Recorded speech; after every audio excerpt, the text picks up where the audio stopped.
Okay, so today we're going to be going over worksheet 7. These are the extra worksheets that I posted in the modules.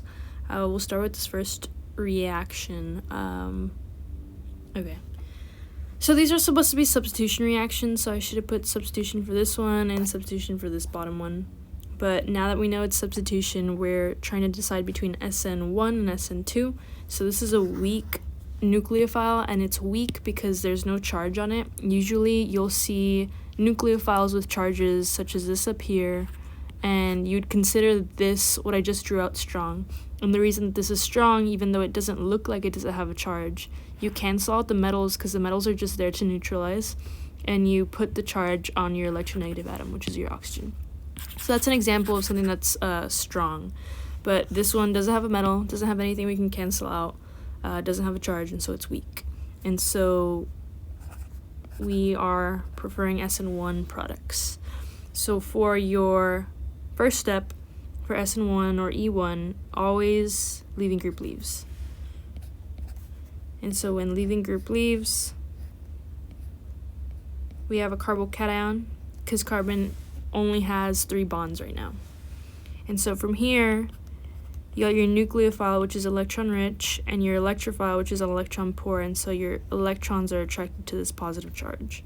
And so you go ahead and attack. Record it like this. Should be good. Okay.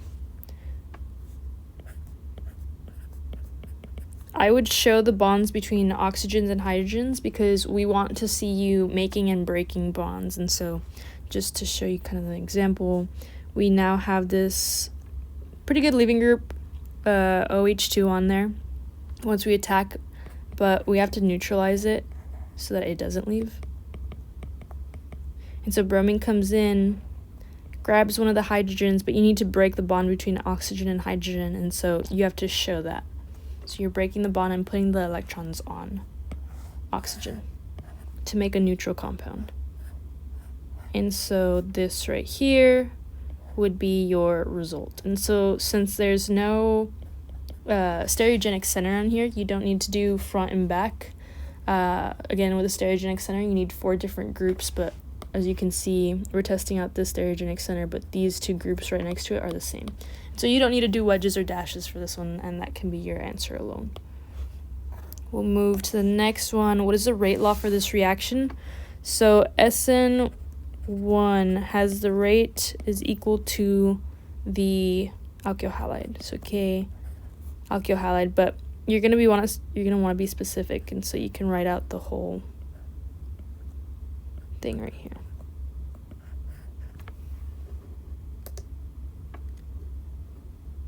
Okay. We can go on to the next one. What happens to the rate of the reaction in the following instances? Let's say you double the concentration of the alkyl halide. And so the trick to this is kind of, if you're doubling the concentration, you're going to put a 2 in front of this concentration box, because that's what you're doubling. And what you do to one side, so I multiplied by 2 on one side, so I have to multiply the rate by 2 as well. And so rate doubles.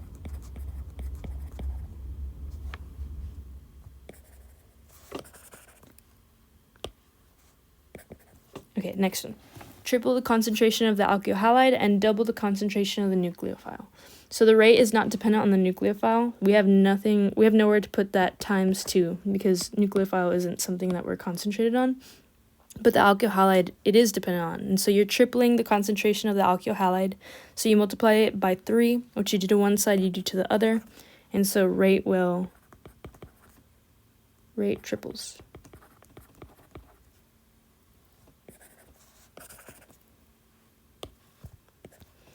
Move on to the next one. Double the concentration of the nucleophile. Again, the rate is not dependent on the nucleophile, as you can see right here, and so nothing happens. To rate. And then we start talking about changing the alkyl halide. So again, our rate is dependent on the alkyl halide here. And so if I put a better leaving group on there, a better leaving group than bromine, then the rate will go faster. It's not specified as to like triples, doubles, and stuff, but it will go faster, and you can say that as a general answer. If you put a worse leaving group on there, then rate will be slower. And so the leaving group trend is freaking Claire brought ice. This is how it shows up on the periodic table. You're going to have the periodic table on your test, so you don't have to worry about memorizing that. But just know that as you go down, you have a better leaving group. And the reason being is because when you have a leaving group leave, let's say iodine leaves, it has a negative charge on it. It has a really big electron cloud and it's able to kind of handle that negative charge and distribute it throughout that electron cloud. So it's very stable, whereas fluorine, we know that fluorine is very unstable, small electron cloud, likes to keep electrons to themselves. Okay, so leaving group over here is changed to fluorine. So that's a worse leaving group, and so rate will slow. Leaving group is changed to iodine. That's the best leaving group, so rate goes faster.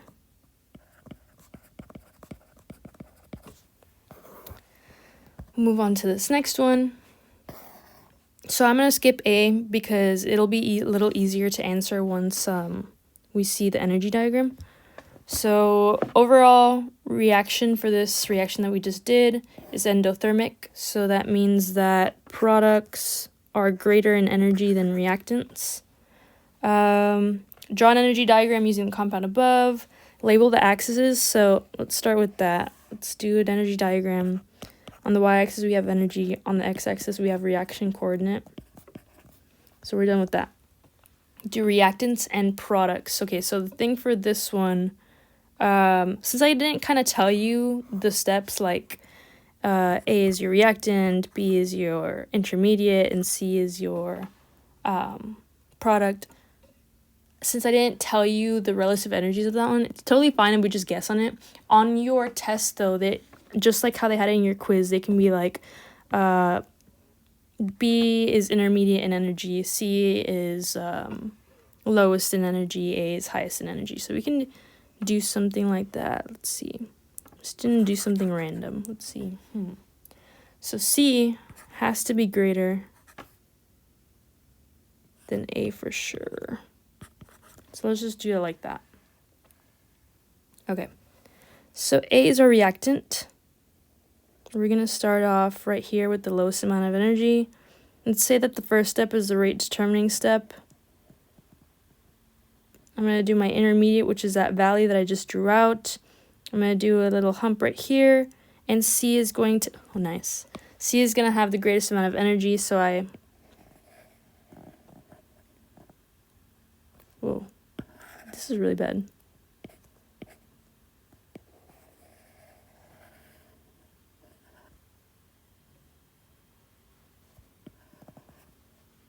That should be good.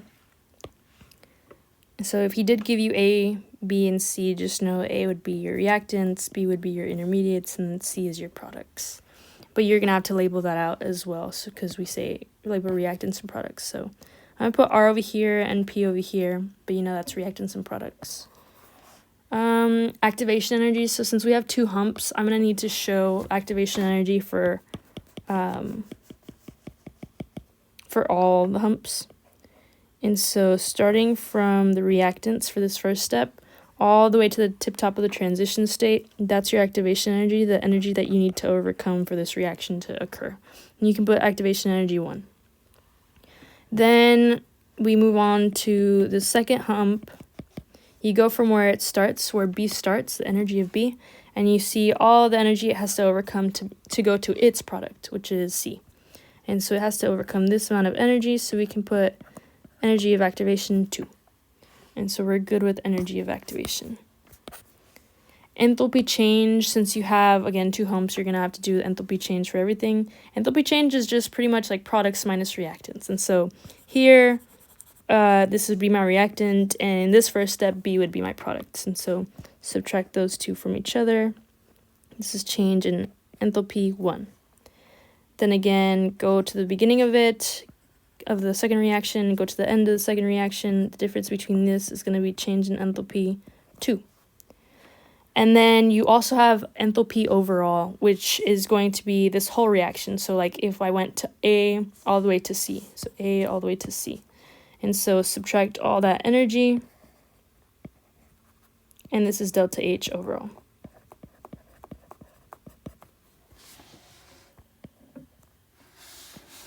Okay, so then we're done with enthalpy change. Draw the structure of the transition state for the rate determining step. So we're gonna do it for, we can do it for a couple of them. I'm gonna do transition state 1. I'm gonna label this as intermediate. It didn't say that, but I just kind of want to make it prettier. And this is gonna be transition state 2. And so on the side, what I'll do is I'll do transition state 1 is when the leaving group leaves. And so I'm going to put it in this little box right here. Let me remind myself of what it looks like. So leaving group has to leave. And so we're going to show that leaving group leaving. Bromine right here. Put the partial negative and partial positive charges. And then put the transition state symbol next to it. And so this would be your first transition state when the leaving group is leaving. Your intermediate is that carbocation itself. And so you would have to just draw this right here. And this is good enough. And it's not a transition state, so we don't have to put it in those little brackets. Then we have transition state 2, right at the brackets. This transition state is where we have the nucleophile attacking. And so your nucleophile here was H2O, and it's the oxygen portion, so I'll do like that. Put your partial negatives and partial positives. So this is my partial positive, this is my partial negative. So nucleophile attacks electrophile, and we're showing that attack right there. Close the brackets, and put your transition state symbol. Let me just check everything real quick. Yeah, everything looks good. So then we did this, and then for the rate determining step, yeah. And again, I didn't specify the energies of everything, but usually if you're going to draw the transition or an energy diagram, he'll probably do it just like how you did it in your quiz. So you'll have something like this. And again, I didn't say like which one was your rate determining step, but they can do RDS, first step. So this is just like in this situation. So this applies to this energy diagram. So then we can answer Hammond's postulate.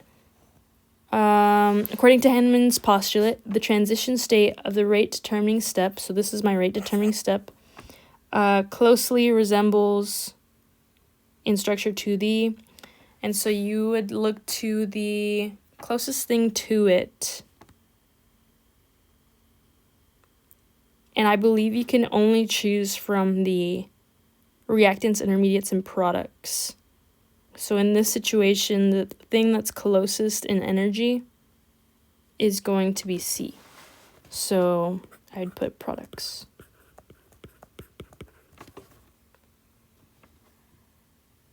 Closely resemble in structure to the products, yeah. Because it's higher in energy, this one would be the highest in energy. Okay. We'll move on to this next one. So again, I meant to put substitution on there. Consider the following substitution reaction. So we know it's SN. We just need to know 1 or 2. And so I see a metal, I cross it out, I put the charge on the electronegative atom, which in this case is carbon, which is kind of unusual sometimes, but if you draw the Lewis structure, it makes sense. So you have a negative charge that leads you to think that there's a strong nucleophile, so this is SN2. So this should be a pretty quick mechanism because only the ones, the E1s and SN1s, have the leaving group leave, but leaving group leave and then carbocation, but SN2 will have everything happening at the same time. I'm going to draw 2 lone pairs on my nucleophile. I'm going to go from my nucleophile to my electrophile, and you have to point to the carbon because that's the electrophilic portion. And so you have to break a bond as well, so bromine leaves.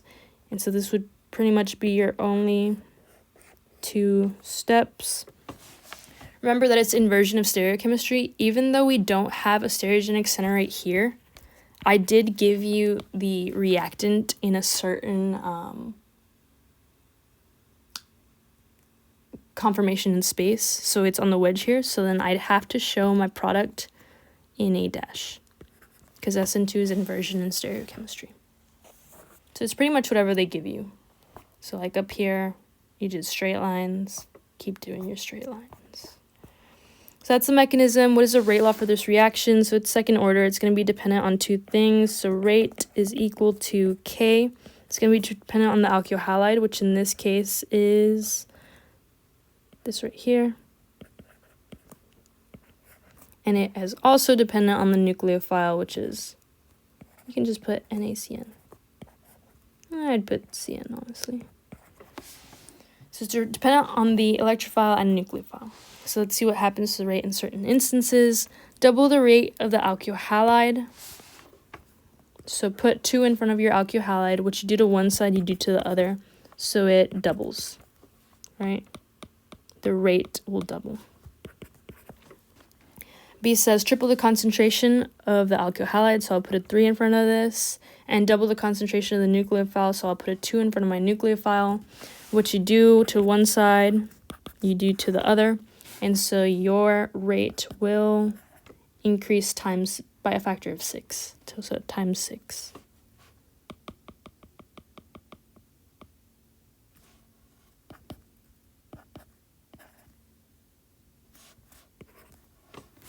Okay. Double the concentration of the nucleophile, put a 2 in front of the nucleophile. What you do to one side, you do to the other. And so your rate doubles by a factor of 2. Same thing for the leaving groups. You have freaking Claire brought ice. Better leaving group going down. So you're going to have a faster reaction when you have a good leaving group because the leaving group wants to leave. And so you're changing it into fluorine. That's a really bad leaving group, so rate decreases. Then you're changing it to iodine, which is the best leaving group, so rate increases. Solvent is changed to DMF. Every time you see an abbreviation like this, you think polar protic. We know that SN2 reactions like polar aprotic, so without a proton, such as acetone, like they like that. And so when you make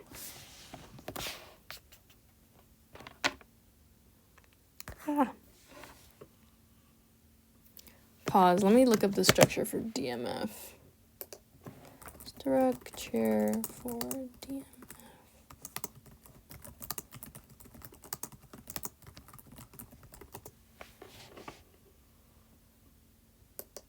DMF looks aprotic. Yeah. So this one's weird. I guess the rate stays the same. Because this is polar aprotic, and so I was mistaken. Protic. Every time you see abbreviations, you think polar aprotic. Acetone is also polar aprotic because we know the structure of acetone, which is this right here. And this doesn't have a proton available. And so that's polar aprotic too. So if you change it to another polar aprotic solvent, rate should not change. Rate does not change.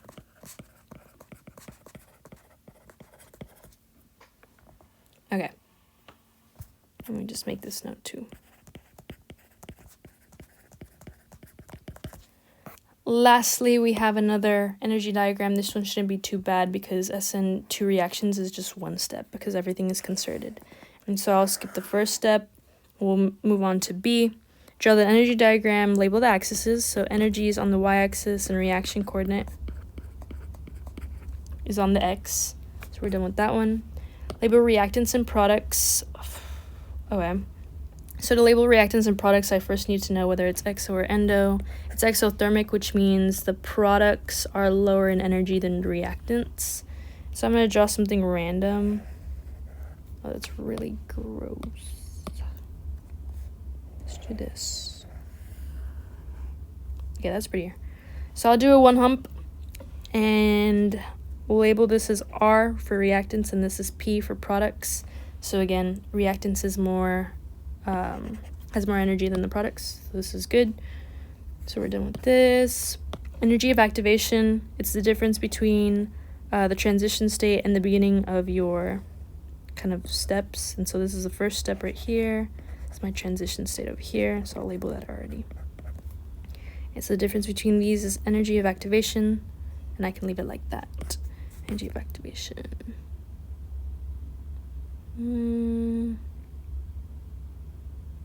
Okay, next thing is enthalpy change. Again, it's pretty much the difference between products and reactants. And so I'll draw a line. So the difference between products and reactants is this right here. So this is delta H, and I can put overall because it's only one, and it's pretty much the whole reaction, so I'll leave it like that. Are we missing anything else? Draw the structure of the transition state. So I labeled transition state already. So transition state 1, but this is what it should look like. And so let me remind myself. So this was your original thing right here.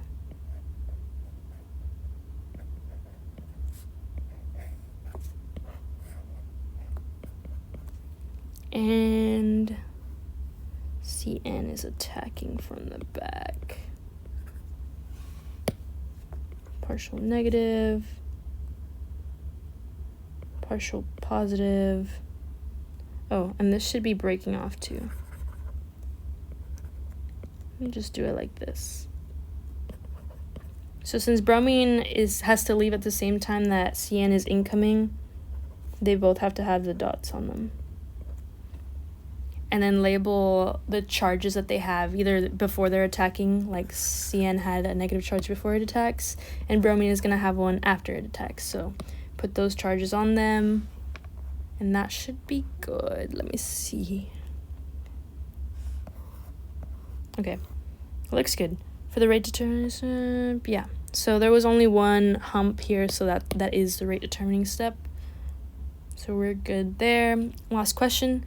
According to Hammond's postulate, the transition state of the rate determining step would most closely resemble in structure to the... Okay, so this is the transition state right here. Look at the highest thing, or yeah, anything with the highest amount of energy that's closest to the transition state, and that's the reactants in comparison to like the products. And so it is resembled in structure to the reactants. Okay. If you guys have any questions or if you see any mistakes on here, please let me know. But yeah, good luck studying for your exam.